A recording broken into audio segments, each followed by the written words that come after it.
এই মুহূর্তে দর্শক বন্ধুগণ 2026-এর বিধানসভা নির্বাচনে মুর্শিদাবাদের 22টি আসনের সম্ভাব্য জনমত সমীক্ষা আপনাদেরকে তুলে ধরছি আমরা। দেখুন, সিপিএম আইএসএফ জোট মিলে একটি আসনে এগিয়ে থাকতে পারে সম্ভাব্যত, যা সমীক্ষাতে উঠে আসছে। বিজেপি একটি আসনে এগিয়ে থাকতে পারে সম্ভাব্যত। তাহলে সংখ্যাটা, পরিসংখ্যানটা, আর তৃণমূল কংগ্রেস মাত্র 6টি আসনে এগিয়ে থাকতে পারে সম্ভাব্যত। কংগ্রেস এগিয়ে থাকতে পারে 14টি বিধানসভা আসনে এবং জয় কিন্তু নিশ্চিত হতে পারে।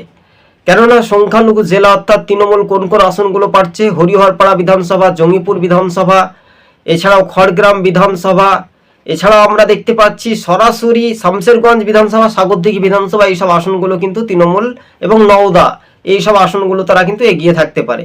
বিজেপি মাত্র একটি আসনে এগিয়ে থাকতে পারে সম্ভাব্যত, যা সমীক্ষা 23 এবং 29 দুই দফাতে পশ্চিমবঙ্গে ভোট রয়েছে। কিন্তু খুবই গুরুত্বপূর্ণ 23 তারিখে যেটা ভোট, সেটা বাংলার মুর্শিদাবাদের মধ্যে খুবই গুরুত্বপূর্ণ ভূমিকা। তবে এই সমীক্ষা উঠে আসায় ভোটারদের ওপর নির্ভরশীল করবে। যদি নির্বাচন কমিশন মনে করেন ভোট শান্তি, অবাধ, সুষ্ঠু পরিবেশে হবে, চুরি করতে পারবে না, ডাকাতি করতে পারবে না, ভোটাররা সুষ্ঠু পরিবেশে ভোট দেবে, তাহলে কিন্তু বিরোধীরা বাজিমাত করবে সংখ্যালঘু জেলাগুলি থেকে। সবুজবঙ্গ নিউজ চ্যানেলটি ভালো লাগলে শেয়ার করে পাশে থাকবেন। আজকে ছিল আমাদের এই পর্যন্ত প্রতিবেদন। ধন্যবাদ।